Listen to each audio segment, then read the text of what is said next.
Hello student, welcomes back in Maths online class at PCA. Today's topic is foot of perpendicular drawn from a point to plane. Okay? तो एक plane है ये बेटा, और इस plane का जो इक्वेशन है ax plus by plus cz plus b is equal to 0, अगर वेक्टर इक्वेशन होगा तो उसको भी कार्टेशियन में कन्वर्ट करेंगे।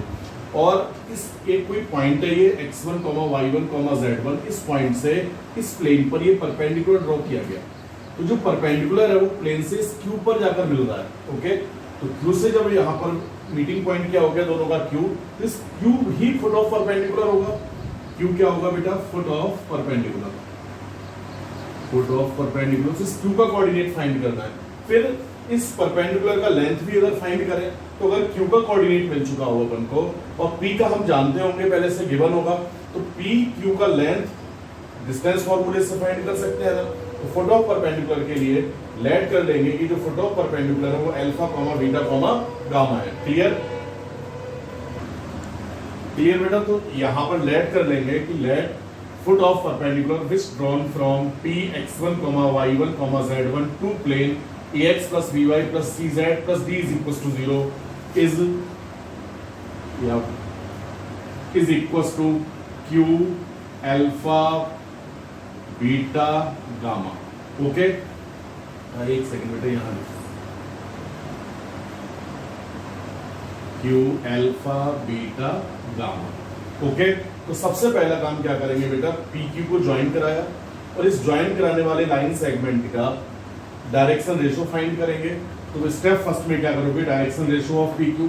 तो x2 माइनस x1 का मतलब हो गया alpha minus x1, beta minus y1, gamma minus z1। Okay, उसके बाद अगर PQ इस प्लेन पे परपेंडिकुलर है, क्लियर, ये जो प्लेन है उस पर ये PQ परपेंडिकुलर है और ये इस प्लेन का नॉर्मल है, तो नॉर्मल और प्लेन दोनों कैसे हो गए बेटा? पैरेलल हो गए। तो वही लिखेंगे कि because PQ is parallel to normal.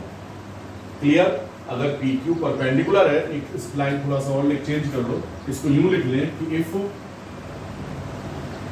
PQ is perpendicular to plane then PQ is parallel to normal of plane। Okay, जब PQ प्लेन के नॉर्मल के पैरेलल है तो आप जानते हैं जब दो वेक्टर्स पैरेलल हों तो उनमें रिलेशन क्या होता है उनके डायरेक्शन रेशियोज में कि a1 upon a2 is equal to b1 upon b2 is equal to c1 upon c2।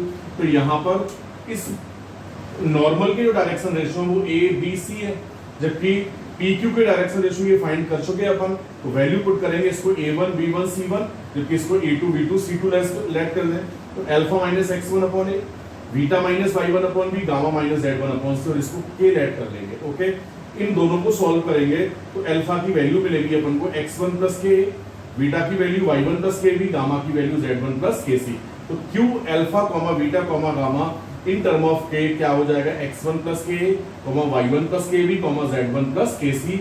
Clear? अब ये जो q है वो ऑन द प्लेन भी है बेटा, q प्लेन पर होगा या नहीं होगा? तो ये ज्वाइनिंग पॉइंट है, q दोनों का मीटिंग पॉइंट है, तो प्लेन पर तो होना ही होना है।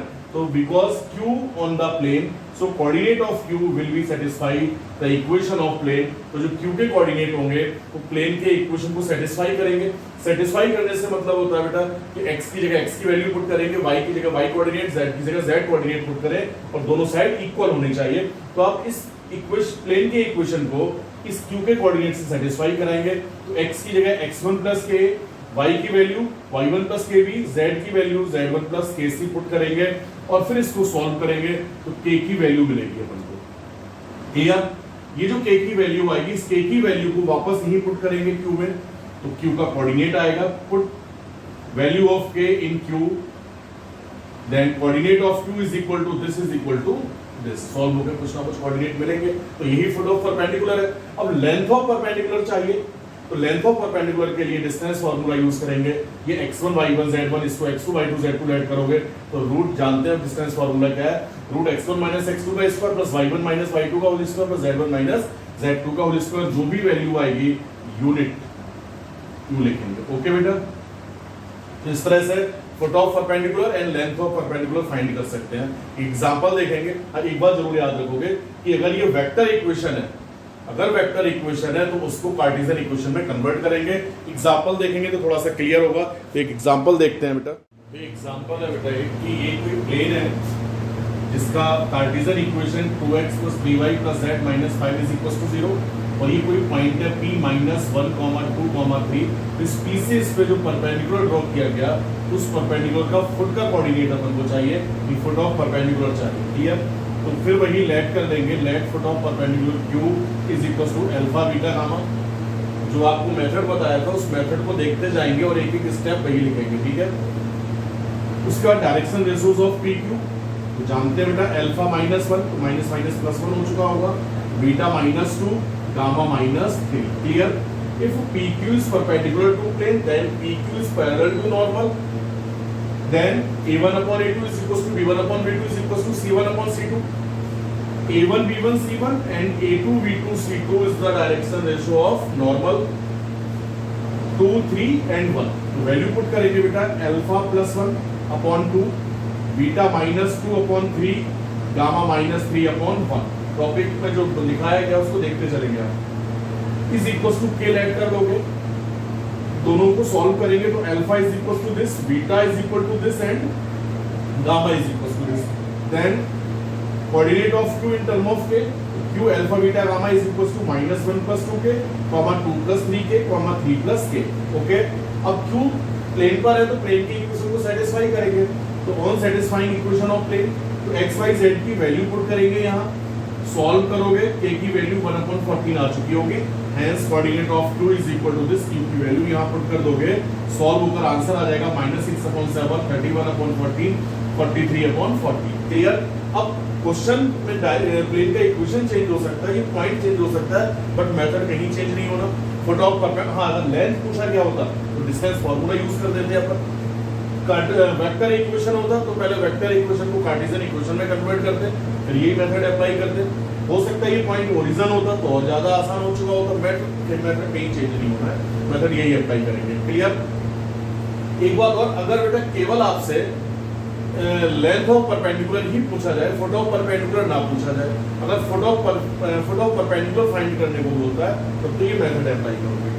लेकिन सिर्फ और सिर्फ परपेंडिकुलर डिस्टेंस पूछे तो एक इंडिविजुअल फार्मूला है उसके लिए, जो कि किसी वो फार्मूला जो आया वो इसी मेथड से बना हुआ है।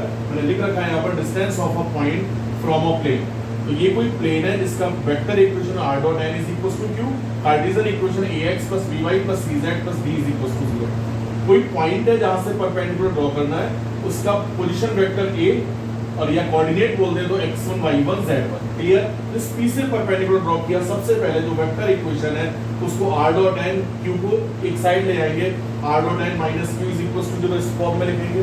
उसके बाद डिस्टेंस फार्मूला जो कि किसी मेथड से ड्राइव होना है, PQ इज इक्वल टू, करना क्या है, केवल आपको r की जगह जो भी पॉइंट है जिससे परपेंडिकुलर ड्रॉ करना है उसका पोजीशन वेक्टर पुट कर देंगे, तो ये बन जाएगा a.n - q magnitude of n। Clear?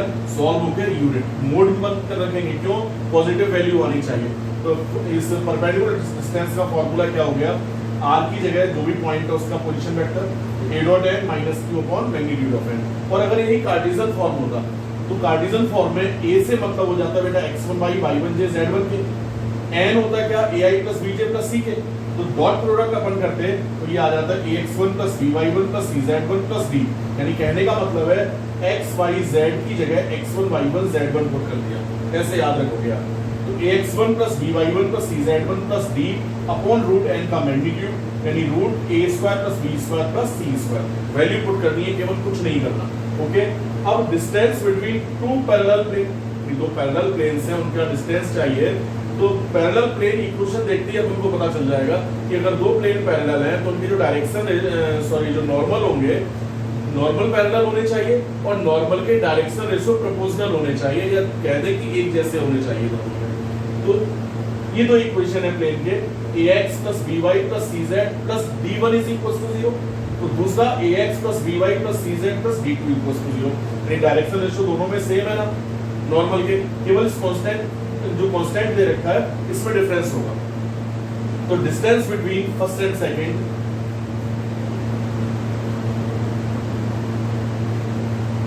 Distance between plane first and second is equal to, formula याद रखेंगे बेटा, d is equal to d2 minus d1 यानी कांस्टेंट लेंगे d2 minus d1 upon root a square plus b square plus c square. ये formula apply करते हैं, जो भी वैल्यू आएगी वो दो प्लेन्स के बीच का डिस्टेंस होगी। क्लियर? तो इन टॉपिक्स के जो क्वेश्चन है बुक में नहीं है, मैं आपको कुछ एक्स्ट्रा क्वेश्चन दूंगा, उनको आप सॉल्व करेंगे। और एक्सरसाइज जो आपका 14 चैप्टर है उसमें मिसलेनियस के लास्ट के 3 क्वेश्चन है, कर सकते हैं तो करेंगे, वरना मैं उनको करके दूंगा आपके लिए। और एक 14.6 का थर्ड क्वेश्चन है, कई बच्चे पूछ चुके हैं, उसको भी सॉल्व करके देंगे। लेकिन इन क्वेश्चंस को छोड़कर एक एक क्वेश्चन, एक एक एग्जांपल आपका होना चाहिए। Okay, thank you.